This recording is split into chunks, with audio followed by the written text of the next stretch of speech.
Dopo aver capito questo ho smesso di comprare profumi, ormai ne ho più di 400 e sono veramente troppi. Volevo raccontarvi un po' come va in questo periodo e anche cosa sto facendo per la mia voce, perché come sentite non riesco più a parlare. Quindi oggi sarà un video un po' più tranquillo. Purtroppo anni fa ho iniziato a fare canto e tanti anni fa e ho trovato praticamente dei problemi con la mia voce, non riesco mai a far fuoriuscire la mia voce nel modo corretto, quindi ho fatto tantissime visite, ho provato a cambiare tanti insegnanti, ma dopo un po' di tempo semplicemente ci ho rinunciato e ho lasciato stare. Quest'anno ho detto voglio riprovarci, sono andato da un insegnante e diciamo che ho capito più che altro che il mio problema è il reflusso silenzioso. Quindi adesso sto iniziando a lavorare sul reflusso con una nuova dieta, con delle nuove attrezzature, delle cose nuove da mangiare, nuovi integratori medicinali, eccetera. E quindi sto provando con questa cosa.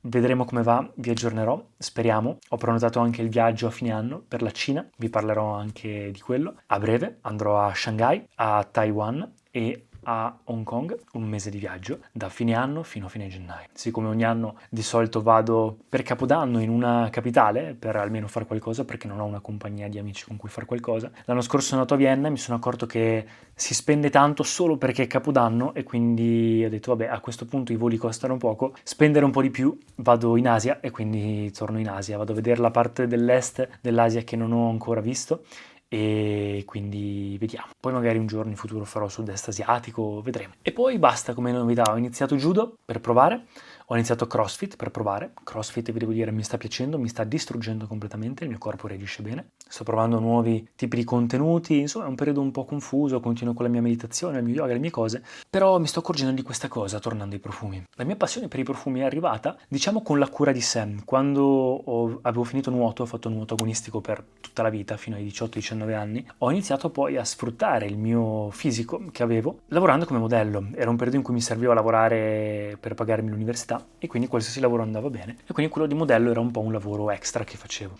Ho iniziato poi a documentare questa cosa sui social e a prendermi cura di me, quindi a capire come gestire i miei capelli, la mia pelle, e una delle cose interessanti è stata il profumo, perché si legava comunque un po' a un accessorio, ma era anche qualcosa di artistico e al momento io non ci capivo niente di arte. Da poco ho iniziato veramente tanto ad appassionarmi di arte e a vedere che in realtà sotto sotto l'arte è l'unica cosa che ha senso in questo mondo, ma quello è un tema per un altro video. Ho iniziato quindi poi a postare queste cose sui social e a postare anche le cose che utilizzavo. E diciamo che ho sempre avuto un buon naso, ma i profumi iniziavano ad accumularsi, iniziavo a comprare 2 o 3 perché suggeriti online dai primi influencer ancora di profumi, altri in base a quello che sentivo io che mi piaceva, e quindi iniziavano ad accumularsi e postavo i video dei profumi che avevo. All'epoca postavo in inglese, ero forse uno dei pochi al mondo che parlava di profumi, pensate un po', in Italia penso che non ci fosse ancora nessuno se non qualche persona diciamo che andava proprio sulle note o cose specifiche, a livello di social media mainstream, ecco. Tant'è che poi a un certo punto le prime collaborazioni che ho avuto, come quella con Jeremy Fragrance che mi ha inviato il suo profumo appena uscito, il primo,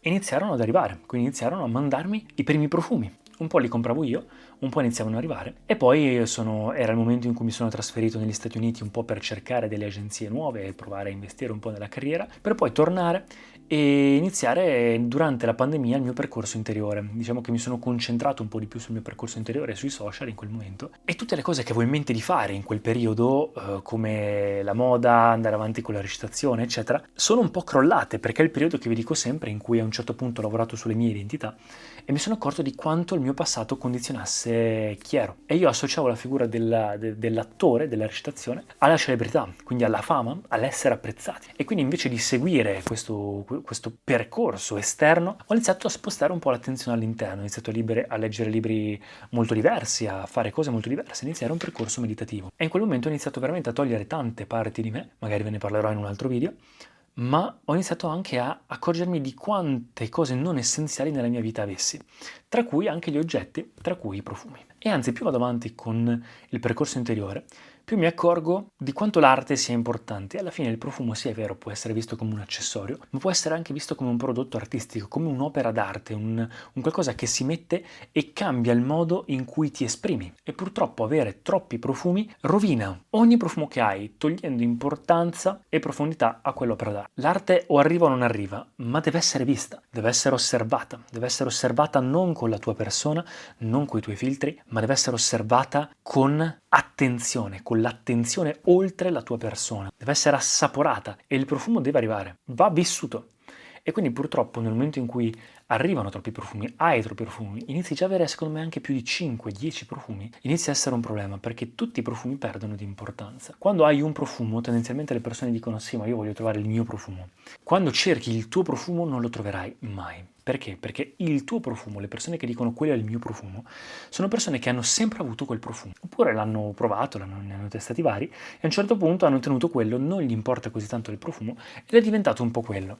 E tramite il fenomeno di condizionamento olfattivo, ovvero il fatto che l'odore viene associato all'esperienza e alle emozioni che viviamo durante la nostra vita, associamo poi quell'odore, quelle emozioni, una con l'altra, perché le emozioni e gli odori sono strettamente collegati, e anche i ricordi. Ed è per questo che un odore molto spesso ci lancia negli antri della nostra memoria e ci riporta indietro nel tempo a vedere cose che ci eravamo completamente scordati. E quindi ovviamente più profumi hai, più questa cosa un po' si perde. Quelle persone che dicono che hanno un unico profumo è perché hanno vissuto tantissime esperienze con quel profumo e quindi associano il proprio personaggio, la propria identità a quell'odore lì, a quella specifica parte di sé, a tutte le esperienze che hanno vissuto, e anche la gente attorno a lui lo associa a quell'odore. E quindi quando inizi questa ricerca infinita del profumo perfetto ti accorgi che non esiste il profumo perfetto, è un po' come se lo creassi tu, il profumo perfetto per te. E più cerchi, sì è vero, ci sono tantissime esperienze che puoi fare, è un po' come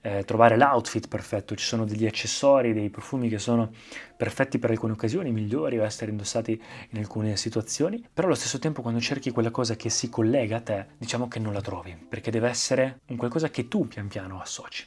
E quindi quando ne hai tanti purtroppo vai a rovinare un po' quella cosa. Secondo me fino a 3-5 profumi ancora può starci, perché dai comunque importanza a ogni profumo, te lo vivi bene e ci fai fare abbastanza esperienze. Nel momento in cui inizi a averne veramente tanti, poi purtroppo anch'io mi ritrovo con talmente tanti profumi e talmente che me ne arrivano, che passo il tempo, non ho così tante occasioni per uscire, passo il tempo a utilizzare e testare nuovi profumi e non ho mai tempo di provare quelli, cioè di riutilizzare quelli che mi sono piaciuti in passato. E quindi purtroppo a volte mi dimentico anche di averli. Sì, ci sono magari delle famiglie olfattive particolari o un profumo in particolare che ci si sente più affine al nostro magari modo di vestire, al nostro stile, alla nostra estetica o a quello che vogliamo esprimere in quel determinato momento, ma è proprio il bello dell'arte è che può esprimere o addirittura cambiarci in base a quello che vogliamo essere quel giorno lì. Un giorno magari vuoi essere una cosa, un giorno vuoi essere un'altra. Ed è talmente sottile e intimo il profumo che può essere una cosa tua, può essere una cosa delle persone vicino a te, puoi urlarlo anche se non sono tanto d'accordo, quindi è veramente una cosa pazzesca. E quindi tanta gente magari inizia questa ricerca maniacale del profumo perfetto, di trovare il profumo, la cosa migliore, quello che gli dà più complimenti, quello che gli fa ricevere più attenzione, quello che performa di più. Ma ragazzi, ma sono veramente tutte trappole che vi state facendo da sole. Non importa di quanto un profumo dura, deve piacere a voi, deve esprimere quello che siete. Non comprate il best seller solo perché è il best seller, perché poi lì perdete anche l'unicità di quell'associazione, perché poi se voi lo associate a voi diventa il vostro profumo, poi è anche quello di tuo padre, di tua madre, di tuo fratello, di tuo cugino, di tutta la gente attorno a te.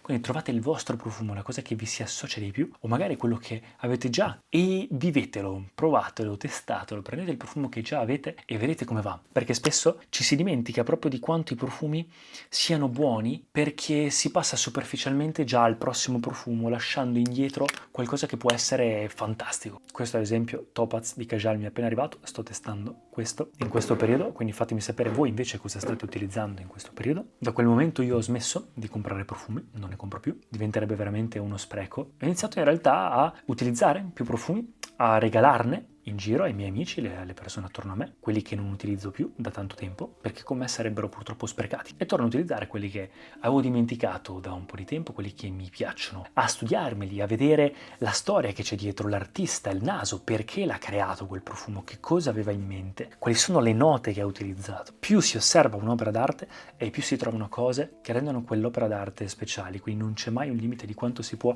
vedere, testare, analizzare e comprendere e assaporare un'opera d'arte.